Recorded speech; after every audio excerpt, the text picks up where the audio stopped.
છોટાઉદેપુર જિલ્લાના બે મનોદિવ્યાંગ ખેલાડીઓએ પોતાની મર્યાદાઓને માત આપી રાષ્ટ્રીય સ્તરે ઝળહળતી સફળતા પ્રાપ્ત કરી છે.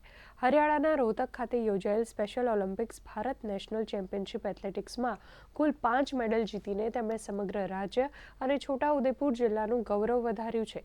જિલ્લા કલેક્ટર ગાર્ગી જૈને તેમનું સન્માન કર્યું હતું.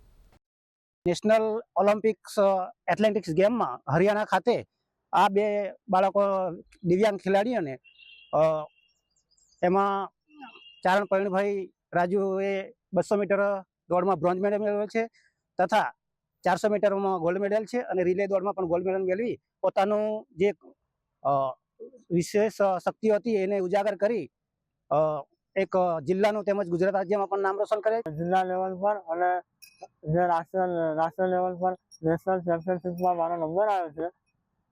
200 મીટરમાં બ્રાઉન મેડલ અને 400 મીટરમાં સિલ્વર અને 400 મીટર રિલેમાં ગોલ્ડ આવ્યો છે.